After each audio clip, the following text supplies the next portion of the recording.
Pak Menteri, Pak Pratik, bahwa semua Panglima TNI bermimpi untuk menjadi menjadi Menteri Pertahanan. Ya. Tapi izinkan saya di sisa waktu saya ini, saya akan mengeluarkan moral dan etika. Kenapa? Tentara tanpa moral etika, saya bilang itu pasti kalah. Jepang sehebat apapun juga, karena dia tanpa moral etika dia akan kalah. Tapi ketiga banyak orang di depan Rindam, dan Rindam tanya kepada saya, Pak bagaimana ini? Kurikulumnya belum ada.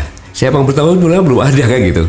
Maka kita tolak. Nah itu seolah saya bersepakat. Nah saya kalau saya terima seolah-olah mendidik junior saya, kalau kamu ingin jabatan lebih atas, ogrok-ogrok aja itu jabatan di atas itu kan. Nah, jadi kalau untuk jabatan-jabatan itu bukan yang saya kejar gitu. Gitu.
Pak Gatot ya. Oke, saya tidak mau menyudut-nyudutkan Pak Gatot untuk terus-menerus ini karena udah bilang bukan pengamat politik ya. Sudutkan saja nggak apa-apa. Oh, sudutkan nggak apa-apa ya. Oke.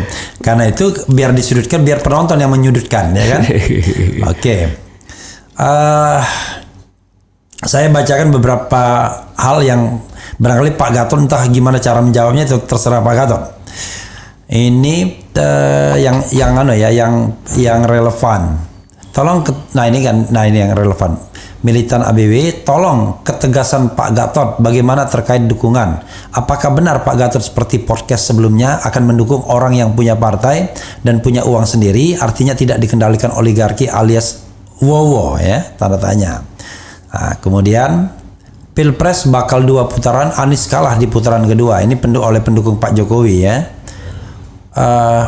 Pak Gatot pantas jadi Menko Polhukam, nggak usah dijawab. Saya kira Menko Polhukam tidak lebih besar daripada Panglima TNI. karena semua orang bisa jadi Menko Polhukam, jadi Panglima TNI cuma Pak Jenderal bintang 4 ya. Bu Raffi, saya potong ya. Ketika 2017, saya ingat sebelum bulan puasa itu, Menteri Sekretaris Negara datang ke saya dan mengatakan diutus Presiden besok saya akan dilantik menjadi Menteri Pertahanan. Dan dengan cara halus. Itu tahun berapa itu? 2017. Oh, ketika Pak Gatot dipensiunkan? Bukan, sebelum dong. Oh, sebelum bulan puasa itu. Oh, sebelum pensiun. Pensiun 2017 gitu kan. Biar digeser maksudnya. Untuk menggantikan Pak Ria Mijar waktu itu. Ya, saya katakan Pak Menteri, Pak Pratik, bahwa semua Panglima TNI bermimpi untuk menjadi Menteri Pertahanan. Tapi izinkan saya di sisa waktu saya ini, saya akan mengeluarkan moral dan etika. Kenapa?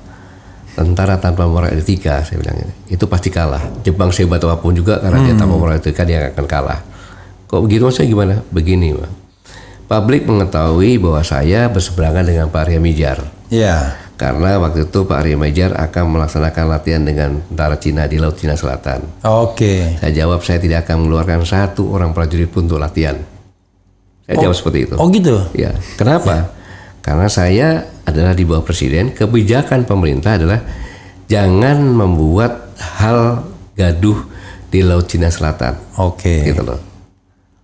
Berusaha untuk Laut Cina Selatan itu kondusif gitu loh. Kalau itu kan gaduh, Amerika kan jadi ikut ribut juga. Itulah. Yang kedua masalah bela negara. Saya tidak menentang, tapi ketiga banyak orang di depan Rindam, dan Rindam tanya kepada saya, Pak bagaimana ini? Kurikulumnya belum ada. Siapa yang bertanggung jawab belum ada kan gitu. Maka kita tolak. Nah itu seolah saya bersepakat. Nah saya kalau saya terima seolah-olah mendidik junior saya, kalau kamu ingin jabatan lebih atas, ogrok-ogrok aja itu jabatan di atas itu kan. Yeah. Nah itu. Jadi kalau untuk jabatan-jabatan itu bukan yang saya kejar gitu. Oke, itu clear ya. Yeah. Bagaimana dengan tadi kejelasan sebelum kejelasan posisi tadi, sebelum Pak Gatot menjawabnya, saya kira orang-orang mau tanya lagi tuh. Yeah. Saya mau membacakan tulisan dari aktivis ya yang Pak Gatot kenal juga, itu Dr. Syahganda Nainggolan. Judulnya Gatot Nurmantio, Ketua Tim Ses, Amin menang. Oleh Dr. Syahganda Nainggolan, Sabang sampai Merauke. Saya tidak bacakan yang bagian-bagian awalnya karena masih bicara tentang hal yang lain. Tapi saya baca bagian keduanya, itu mengapa Gatot Nurmantio, tanda tanya. Oke.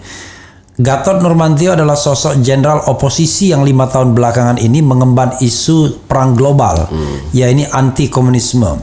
Isu ini mengena pada 50 juta lebih masyarakat Indonesia usia di atas 50 tahun.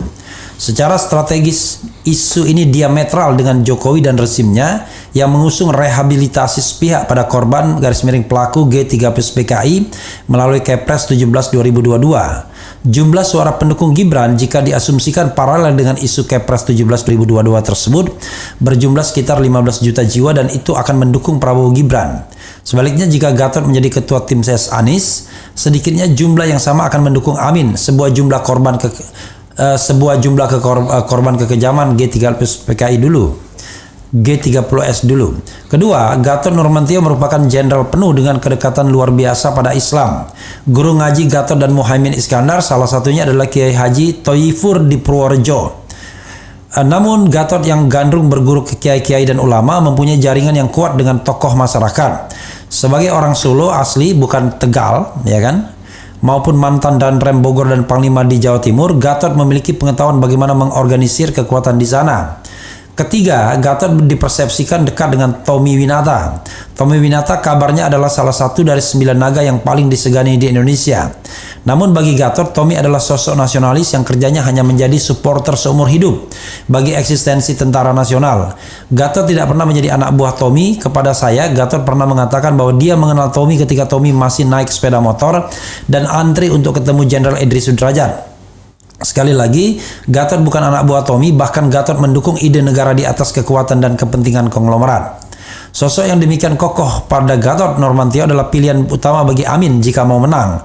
Hal ini pun saya ungkap di publik karena beberapa hari lalu saya membaca di media Gatot bersedia mundur dari kami, Koalisi Aksi Menyelamatkan Indonesia, jika dilamar Amin sebagai tim ses. Tentu saja banyak kekhawatiran bahwa rezim akan memblokade Amin jika bergandengan dengan Gatot. Namun sebagai ahli strategi, saya meyakini perang segitiga Capres-Cawapres bukan era lalu lagi. Sejak pendaftaran Capres-Cawapres ke KPU, maka situasi berubah. Kekuatan rezim terbelah, fokus semua adalah masing-masing memenangkan calonnya. Demikian pemikiran saya ini. Salam perubahan dari Danau Toba. Ini gara-gara kayaknya nulisnya sambil berenang ini. Oke, tadi ada Pak Gatot seolah-olah kok ke Prabowo juga tadi, yang katanya harusnya begitu-begitu, yang punya partai dan lain sebagainya. Silakan Pak Gatot menjawab sebanyak-banyaknya. Oke. Saya tidak akan membantah apapun. Silakan Pak. Terima kasih Bang Syahganda Nainggolan atas tulisannya.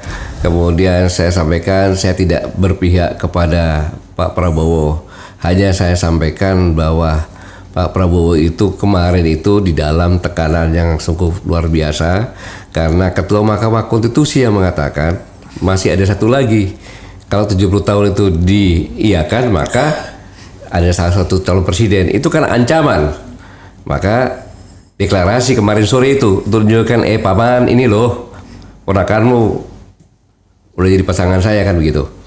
Nah, kemudian kok tadi kan contoh-contoh partai saja, gitu loh, contoh-contoh partai yang partai itu kan sebenarnya yang ngajukan calon presiden ya dari kader-kader partai, ya ketua partainya, kan gitu logika berpikirnya gitu. Kemudian untuk masalah keberpihakan, bahwa yang menentukan pemenangan itu bukan tim sukses, ya.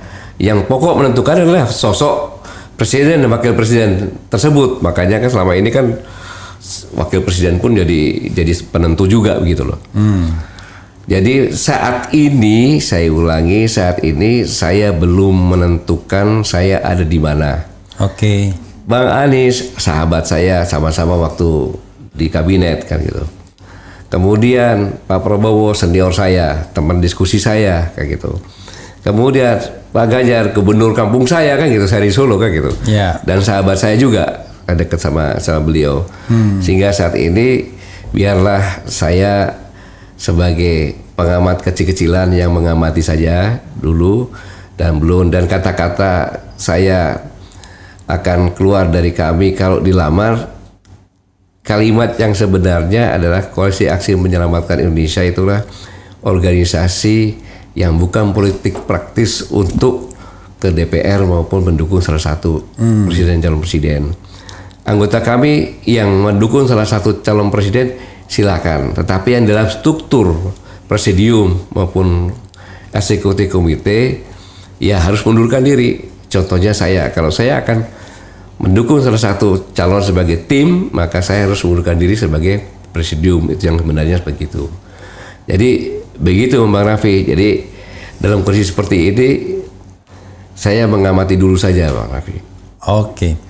Tapi saya mau sudutkan diri juga Pak Gatot. Sudutkan saja. Dulu Pak Gatot bilang kalau sudah jelas, ya kan, pendaftaran. Ini udah jelas. Kan Pak Gatot bilang kalau sudah pendaftaran dan tidak akan ada berubah lagi, kan akan menentukan sikap. Ya, sikap saya kan saya tentukan, sikap saya masih nonton kan boleh.